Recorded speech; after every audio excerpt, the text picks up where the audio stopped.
이렇게 하시면 돼. 자, 그러면 이제 매매계약의 체계도 이렇게 쭉 살펴볼 텐데, 매매는 이제 이건 여러분들이 지금은 처음부터 끝까지 매매계약에 생기는 문쟁을 내가 여러분들 기존에 공부하셨던 분들 위해서 한번 강의를 해드리는 거야. 이게 한 3년 하셨던 분들을 위해서. 그러니까 처음 오신 분들은 이 매매가 완성이 되면 시험 보러 가는구나 하시면 되고, 일단 매매계약을 체결하기 전에 예약을 하는 경우도 있나요? 예약을 하는 경우 있지. 그래서 예약을 했을 때는 그 후에 꼭 본계약이라는 매매가 성립되는 것은 아니지. 성립될 수도 있잖아요. 근데 예약을 했는데 예약의 목적물이 날아가 버리면 이제는 매매가 불성립이 돼버려. 다시 한번 성립, 불성립. 그러면 여러분들은 지금 앞으로 8페이지 또 한 장 넘겨보시면, 일단 그 3번 법률행위 체계도에 여기 봐, 성립이 되면, 아까 성립이 되면 계약의 효력은 4가지 중에 하나라고 배웠나? 그래서 계약이 성립이 되면 다 같이 확정무효, 또 하나는 불확정무효, 또 하나는 불확정유효, 그 다음에 확정, 이렇게 4가지로 나눠진다는 것이야. 매매가 성립이 되면 효력이 몇 가지로 나눠져? 근데 이 매매계약 성립이 당사자, 목적, 의사표시로 따지는 거예요. 한 20개 되는 게 아니라고. 다시 한번 당사자에서 어디 이제 한번 물어본다. 당사자가 잔뜩 술 마시고 있어. 술 마시고. 그럼 어디야? 확정무효. 미성년자가 법정 대리에 동의 없이 매매했다면 불확정유효. 깜짝 놀랐어? 비진이 표시했다면, 거짓말했다면 여기 확정유효. 실수로 속에 없는 말 했다면 불확정유효. 이제 이런 거 연습할 거라고. 그래서 집에 가셔서 그런 걸 연습한다 하시면 돼. 이따가 걱정 말어. 그럼 매매계약이 유효가 되면 어떤 문제가 생기냐면, 자, 매매계약이 여기 봐, 성립이 안 되면, 계약이 성립이 안 되면 무효다, 취소다 문제 생기지 않는다, 이렇게 하셔야 돼. 계약이 성립이 안 되면 유효, 무효 문제 생기지 않아? 생기지 않는다, 이렇게. 이해하셨나요? 그래서 계약이 체결되지 않으면 유효다, 무효다 이런 문제 생기지 않는다. 꼭 기억하셔야 돼요. 따라서 무효 취소는 성립된 것을 전제로 해. 그러니까 계약이 안 이루어지면 불성립의 상태. 예를 들어서 갑이 을에게 내가 토지를 너에게 넘겨주는 대신 2억 달라 했더니 2억 달라 그랬더니 1,000만 원 깎아주면 내가 사겠다. 변경을 가해서 승낙을 했다고. 그러면 청약과 승낙은 있었으나 변경을 가해서 승낙했죠. 그러면 성립이요, 불성립이요? 불성립이야, 이거. 그거부터 구별해야 돼. 여기 보지 말고 또 이건 내가 매매 전체를 한번 보려고 하는 거고. 본계약 체결 안 할 수도 있지. 본계약 체결 안 할 수도 있다고. 자, 그래서 여기 봐. 그러면 내가 토지를 2억에 팔겠다 그랬더니 술 잔뜩 취한 친구가, 술 잔뜩 마신 놈이, 알았죠?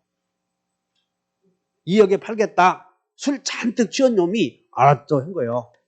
성립이요, 불성립이야, 불성립이야? 응? 불자 하고 싶지 말고 그냥 성립은 됐잖아, 지금. 너무 어렵겠나 봐. 토지 2억에 팔겠다 그랬더니 안 사. 성립 아니지. 그럼 안 사, 요 말은 안 산다 이놈아, 의사표시다 아니다? 아까 의사표시는 이제 의사표시는 이해해. 주댕이로 막 던졌다고 의사표시 아니야. 의사표시는 다 같이 권리의 변동을 목적으로 하는 말, 이런 말만 의사표시야, 이거. 여기 잘 봐. 2억에 팔겠다 했더니 알았다, 승낙을 하면 갑을 간의 법률관계를 형성하겠다고 하는 의사표시지. 안 사, 요 말은 안 산다 했더니 법률관계 변동 생겨 안 생겨? 어디가 생기냐? 안 산다 했는데 안 맺었잖아, 노고 나고. 야, 현이야, 혼인하자. 너 같은 놈하고 안 만나. 혼인 불성립 아니야. 그래서 이런 것들을 안사유마를 다 거절.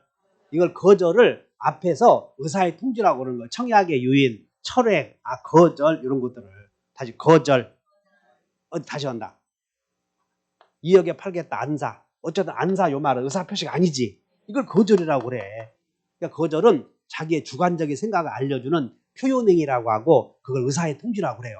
지금 그런 거 하는 거 아니야. 그냥 성립만 따져 자꾸. 2억에 팔겠다 안사. 성립이야 불성립이야? 어디 봐. 2억에 팔겠다. 어디? 술 잔뜩 취한 놈이. 술 잔뜩 취한 사람이. 안사. 무효요 유효요? 안사 그랬으니까는 야 불성립이니까 술 먹고 했는지 따지지 말라는 거야 이거.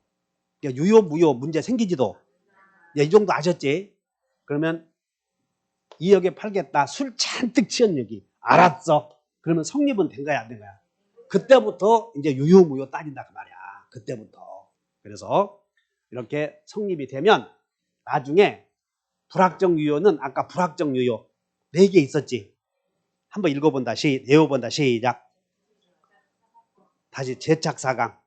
여기서 매매계약 성립되면서 제한능력자, 차고, 사기 강박에서 의사표시했으면 취소하게 되면 무효가 되는 거예요. 이렇게. 다시 한번 제한능력자는 취소하면 무엇이 돼? 무효. 그러면 술 잔뜩 먹은 사람은 취소해야 무효다. 애초부터 무효다. 애초부터 무효야 여기는. 자 그러면 이제 매매계약이 체결되었는데 그냥 10분 동안만 해줄 거예요. 여러분들 계약법에서 계약이 체결되고 나서 건물이 멸실되어 버렸어. 그러면 계약이 체결되고 나서 후발적 불능으로 빠지면 즉 가불간에 여기서 계약이 성립이 되면 이렇게 결정이 돼 이렇게. 그런데 나중에 여기서 건물이 주저앉으면 후발 불능은 무효요 무효는 아니요. 이미 여기서 유효 무효가 결정되었으니까 후발 불능에 빠지면 채무자의 귀책 사유가 있으면 채무불이행, 채무자의 책임 없는 사유는 이혼부당 2개로 가는 거지 후발 불능에서는 무효가 되지는 않는다. 나중에 여러분들 이거 그냥 프린트 하나 써서 봐. 그 다음에 이런 문제가 생기고 채무불이행이 있으면 계약 가만히 있어야 돼. 파기시켜야 돼. 해제. 다시 취소. 대비시켜놨잖아. 취소는 계약 체결할 때에 문제가 있어서 취소하게 만들었고 해제는 체결 당시의 문제예요. 체결 후의 문제야. 체결 후에 당사자가 약속 안 지켰잖아요. 그래서 해제하게 만들었어. 그러면 취소의 범위가 넓겠어? 해제의 범위가 넓겠어? 취소는 계약 체결할 때부터 생겼지 않았어. 체결할 때부터. 여기는 채무불이행이라고 하는 것은 채권계약에서만 생겨. 채권계약에서만. 그래서 해제의 범위는 취소의 범위보다 좁다 이렇게 하시면 돼. 그래서 이런 문제가 생긴다. 후발불능. 따라서 후발불능은 무효요 무효는 아니요. 유연부담이나 채무불이행으로 간다. 이건 계약법에서 배우는 거고. 그 다음에 매매계약 약속했는데 약속 안 지키지? 그럼 약속 안 지키면 어떻게 해야 돼? 가서 조업해야지. 그래서 조업하지 않고 끝내자. 이것도 해지해서 손배청으로 가 이렇게. 그 다음에 계약할 때 계약금 계약하는 경우도 있지. 계약금 계약하는 경우 있어. 그래서 계약금 계약 체결하고 중도금 주기 전에 여기서 설명할 거 아니야. 중도금 주었다면 이걸 이행의 착수라고 그래요. 그래서 여기서 배액을 상환하고 또는 포기하고 해지할 수 있었지 이런 것들. 다시 한번 배포 해제. 그러나 중도금 지급했다면 안 돼 그때부터는. 그 다음에 중도금 지급해서 잔금 지급하고 소유권 이전 행위가 이루어지잖아. 이때 소유권 이전 행위를 처분행위라고 불러. 그래서 여러분들 앞으로 가보자. 페이지. 자, 5페이지를 한번 가보죠. 5페이지에 여러분들 3번에 처분행위와 부담행위 나오죠. 그럼 여기 봐. 매매는 소유권 넘겨주는 행위요. 넘겨주겠다고 약속한 행위야. 그래서 매매 계약이 유효하게 되면 채권 채무 생기죠. 이것을 부담행위라고 불러. 매매를 무슨 행위? 그럼 나중에 봐. 재산권 이전해 주겠다고 약속했으니 나중에 재산권 이전해 주는 행위가 들어가겠지. 요 행위를 처분행위라고 불러. 이 행위를. 그러면 매매계약 체결할 때는 나중에 재산권 이전해 주겠다고 약속했으므로 약속만 지키면 돼. 따라서 계약 체결할 때는 재산권 갖고 있어야 돼. 없어도 괜찮아. 없어도 괜찮아. 자기가 약속할 때는. 이해하셨나? 그러나 재산권 넘겨줄 때는 권리를 보유해야 돼. 그래서 여러분 밑에 양가로 1번을 봐. 3번의 양가로 1번에 처분권이 없는 자의 부담행위 해놓고 매매 나오지? 그리고 매매는 요 봐. 매매계약 할 때는 처분권 있어야 돼. 없어도 괜찮아. 그러니까 처분권이 즉 매매계약의 유효 무효에 영향을 주는 것은 처분권의 유무는 아니다 그 말이야. 처분권의 유무는.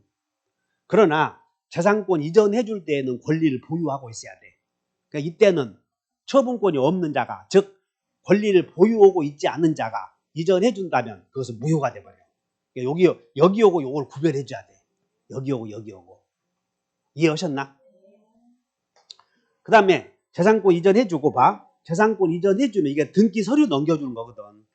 그러면 재산권 이전 행위가 했다고 해서 바로 소유권 취득하는 게 아니라 등기 청구해서 공동 신청해서 등기해서 그래야 소유권 취득하지.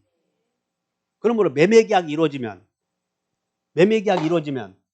그 효력으로 채권 생긴다고 소유권 생긴다고. 응? 채권. 매매계약이 이루어지면 채권 생기고 나중에 등기해서 소유권 생기는 거지. 그러면 등기하기 위해서는 그 전에 등기 청구권이 생기고 등기 청구하려거든. 야 등기소 가자 하려거든. 대금을 주었을 거 아니야. 그래서 이와 같이 매수인이 대금을 지급했더니 매도인이 등기에 필요한 서류를 넘겨주었잖아서 등기에 필요한 서류를 넘겨줄 때는 처분권이 있어야 된다 그 말이야. 이해하셨나? 이 과정을 공부한다 하시면 돼요. 이걸 내가 해놓은 건 여러분 책에 있는 그 5페이지에 나와 있는 다 같이 처분행위 제목만 한번 봐. 부담행위. 그걸 여러분들이 눈여겨서 보라는 것이야. 눈여겨서.